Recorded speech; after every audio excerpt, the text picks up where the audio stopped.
My weirderest school 11. Mrs. Stoker is a joker. Chapter 1. Surprise. My name is AJ and I know what you are thinking. You are thinking about ants. I know because that's what I'm thinking about. Did you know that a drone ant lives just 3 days? 3 days! That's its whole life. What can you do in 3 days? That's not even enough time go on a vacation. Not that drone ants take vacations. Where would they go? Next door? Some vacation. I looked this up. Male mosquitoes only live about 1 week. That's it. If you were a male mosquito, I guess you could at least go on a vacation for a week. But as soon as you got home from vacation, you'd drop dead. Bummer in the summer. If I was a mosquito on a vacation, I wouldn't be able to enjoy myself because the whole time I'd be thinking about dropping dead the minute I got home. That would be one crummy vacation.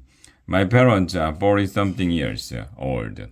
That's really old. Well, it's old compared to ants and mosquitoes anyway. I'd rather be a person than an ant or a mosquito. At least you can take a vacation without worrying so much. The point is, I was in Mr. Cooper's class at school the other day. We had just pledged the allegiance and did the word of the day. Turn to page 23 in your math books, said Mr. Cooper.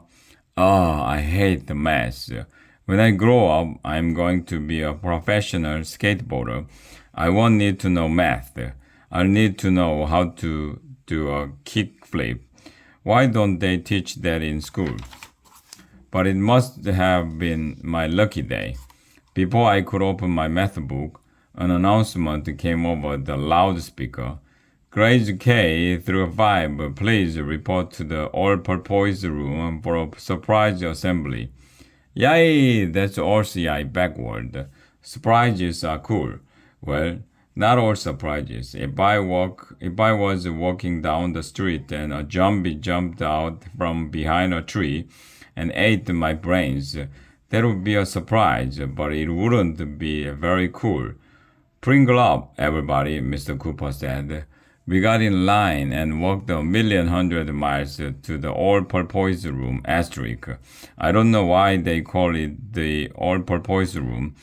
There are no dolphins in there. The whole school was in there. I had to sit between crybaby Emily, annoying Andrea, this girl with curly brown hair. I'll be back in a few minutes, Mr. Cooper told us. He got up and went backstage behind the curtain. I noticed that a bunch of other teachers got out of their seats and went backstage too. That was weird. I bet the teachers are going to put on a play for us, said Andrea, clapping her hands. I'm sure you're right, said Emily, who always thinks Andrea is right.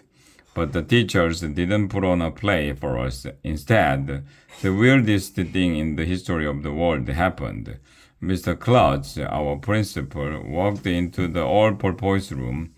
Well, that's not the weird part. Mr. Klutz walks into the all-purpose room all the time. The weird part was what happened next. All the teachers jumped out from behind the curtain and yelled, "Surprise!" A big banner dropped down from the ceiling. Happy 65th birthday, Mr. Klutz. Wow, that's Mom upside down. I didn't know Mr. Klutz was 65 years old. That's almost 100. Miss Hall, our lunch lady, wheeled out a big cake with lots of candles on it. Everybody sang, "Happy birthday." Mr. Klutz made a wish and blew out the candles. Are we getting cake? I whispered to Andrea. Is that all you care about, Arlo? She whispered back, cake?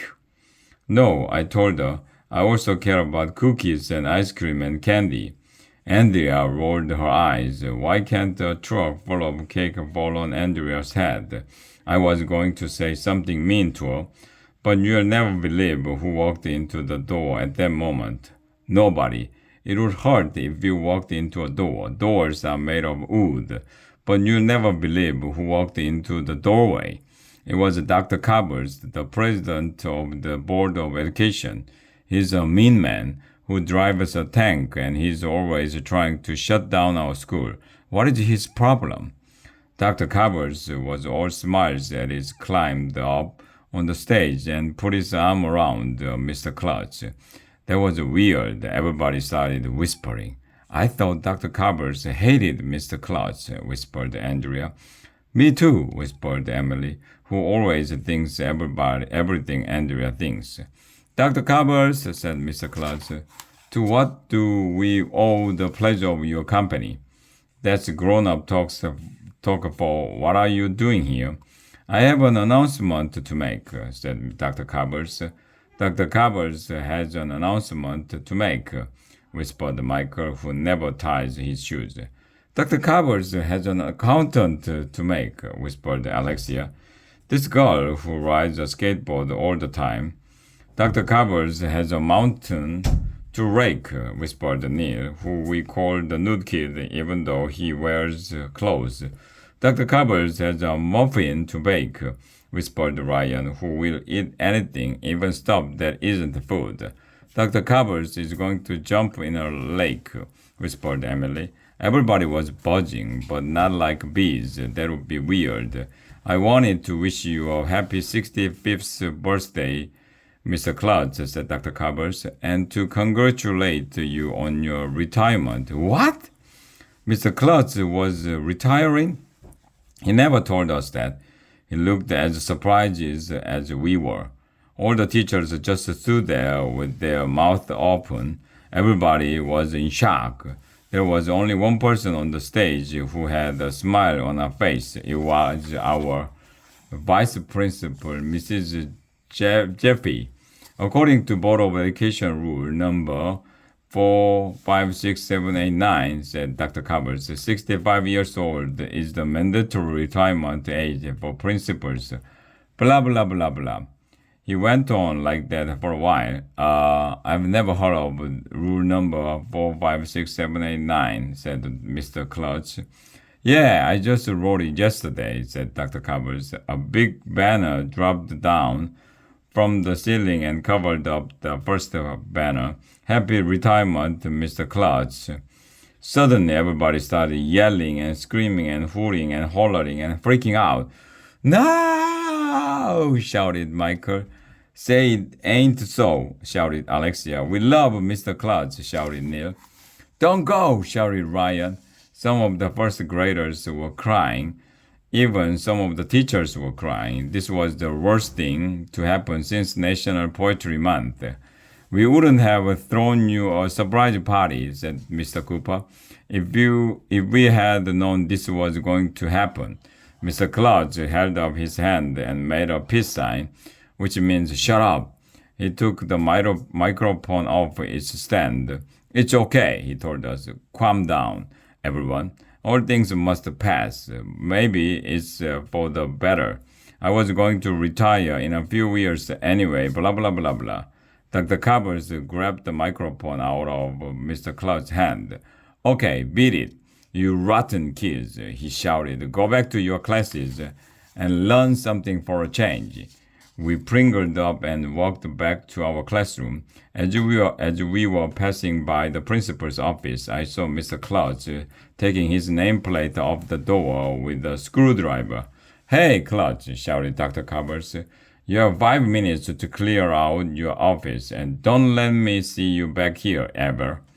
Dr. Covers was rubbing his hands together and saying, Boo-ha-ha!